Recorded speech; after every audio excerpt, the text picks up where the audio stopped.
नमस्कार दर्शक बंधु मु कविराज श्री संतोष कुमार साहू। आज आम अर्श मलकंटक एवं भगंदर विषय आलोचना करबा।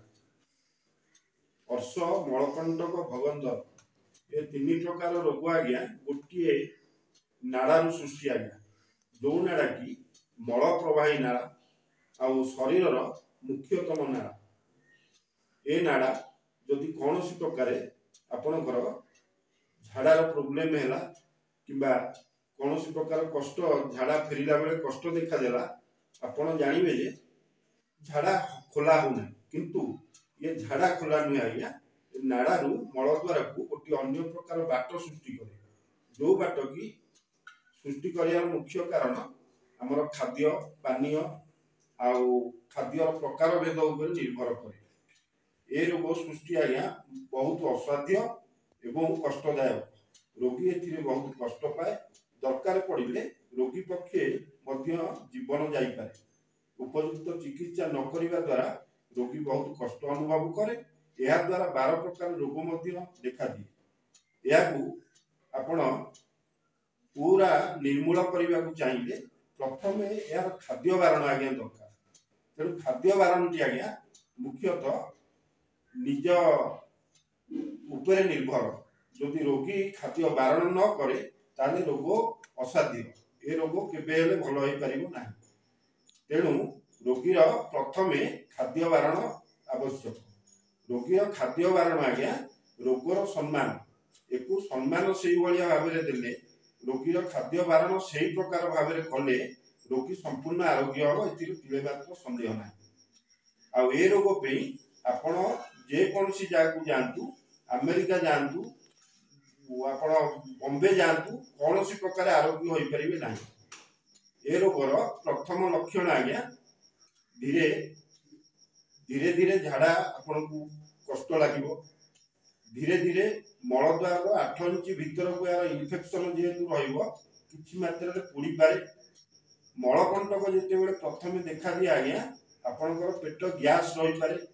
विभिन्न प्रकार असाध्य खाद्य अरुआ बिरी खट्टा पोई सारू दही अंडा एमती विभिन्न प्रकार अम्ल द्रव्य मध्य एको व्यवहार कला माने आपनकर रोग धीरे धीरे प्रभाव पकेइबो जहा द्वारा कि आपनकर मलद्वार रे कोनोसी प्रकार खोला भाव रे झाड़ा हेई परिबो नाही। तेणु आपण याकू बारण कले धीरे धीरे रोग आपन को उपशम मिलिबो। खाद्य बारण आज्ञा गला एथिरे मुख्य बारण करिवे आज्ञा खट्टा आमिष राग ए तीनटा पदार्थ जे पर्यंत आपनकर रोग संपूर्ण भाव रे भल न होईची से पर्यंत बारण करिवे। ए बारण निश्चित रखिवे आज्ञा। बारण हैला मुख्य आज्ञा आउ से हिसाब रे आपण एई बारण जदि न रखिले से धीरे धीरे मलकंटकरू अर्शरू भगंदर एमती सृष्टि हुए। आ जेहेतु ये मलद्वार ठारू भीतर को 8 इंच इन्फेक्शन रहे एमिति कि पेट जंत्रणा मध्य देखा देई पारे। परिस्रा रे पोड़ा जळा मध्य देखा देई पारे। आउ आपनकर कोनोसी प्रकार भाव रे आपन को निद्राहीनता भी देखा देई पारे।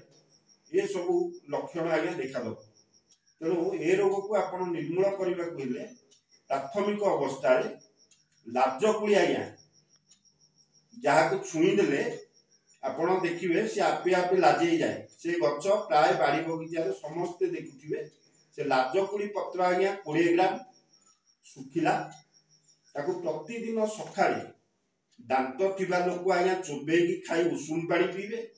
दांत नथिबा लोक आज्ञा ताको बाटी देबे। बाटी देइकरी ताको पानी रे पीबे। एटा प्राथमिक अवस्था रे आज्ञा किंतु बारण रखिकिरी कले आपण उपशम प्राथमिक अवस्था रे पाइबे। जदि आपण प्राथमिक अवस्था रे यार उपयुक्त व्यवहार न करले ये धीरे धीरे अर्श आड़ को गति करिबा। जो अर्श की 2 प्रकार आज्ञा शुष्कार्श एवं रक्तार्श। शुष्क अर्श रे आपण माने मलद्वार कुंडे हवा मलद्वार को छुंची फुड़ीला भली लागिबो आ मलद्वार रे झाड़ा हेइबा भली लागिबो किंतु झाड़ा खोला हबो। ये होची शुष्कार्श आज्ञा। आ ए शुष्कार्श रे आपणकर मलद्वार देह रे गोटा बळी देखा जाए। गोटे भातुड़ी टाइप बड़ी आज्ञा देखा दिए। से जो भातुड़ी बड़ी से धीरे धीरे क्रमश बढ़िया लगे। से बड़ी बाट दे दरकार पड़े मलद्वार आउ गोटे बाट हुए से झाड़ा हवा किंतु आपण यार उपचार करने पूर्व रक्तांश विषय शुणु।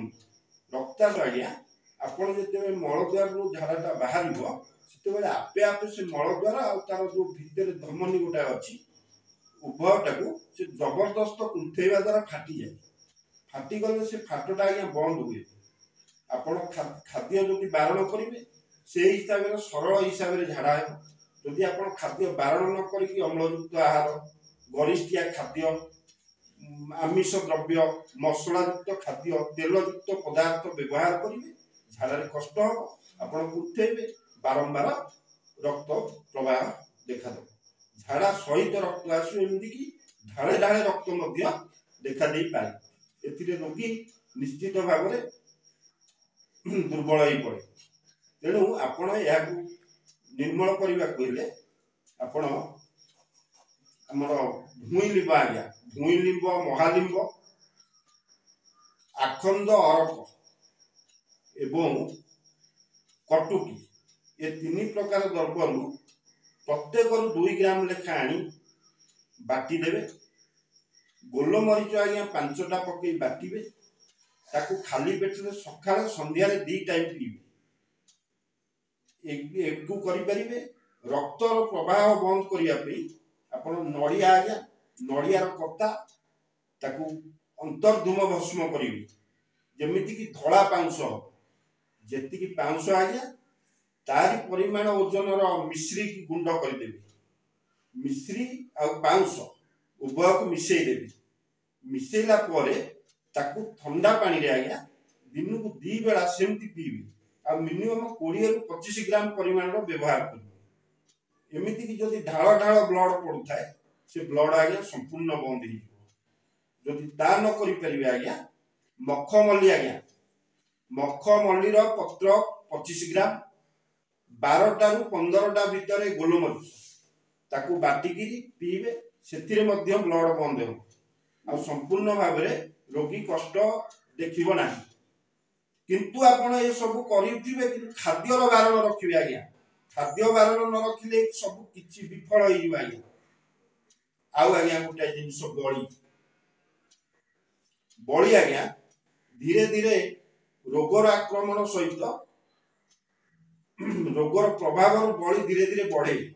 बढ़िले से जो मलद्वार बाट हुए सेटा भातुड़ी धीरे धीरे धीरे धीरे बढ़ी से गोटा बड़ी बड़ी टाइप हुए आज्ञा गोटाए टिप परिमाण पदा को बाहर जहाद्वारा कि से जिनस जाने एमती गोटे देखा दे पारे 2टा देखा दे पारे 3टा भी देखा दे पारे। तेणु एकु आपण कोन करिवे जीवापी कदली पत्र आज्ञा कदली पत्र सुकिला नहीं आसीबे ताकू पोड़ी भस्म करिवे। आमर शामुका आज्ञा शामुकार भस्म ता संगे महम आज्ञा ये 2 द्रव्य को एकाठी करिवे। महम सांगे तरले गाई घी आज्ञा गाई घी मिसाई ताकू लहुणी रे पेस्ट कर देबे।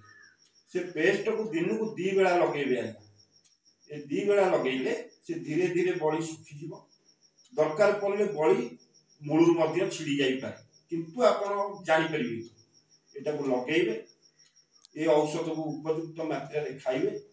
औषध मात्रा आपण को कहिली से हिसाब रे रोगी ये सब देखी बड़ बयस को अनुमान करी मिनिमम 12 वर्षर पिला 3 ग्राम ओजन औषध तैयारी करी व्यवहार करिवे।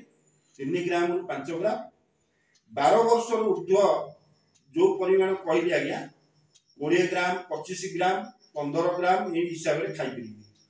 किंतु चेरमूली आज्ञा 2 ग्राम 3 ग्राम रु अधिक मात्रा नेबे ना।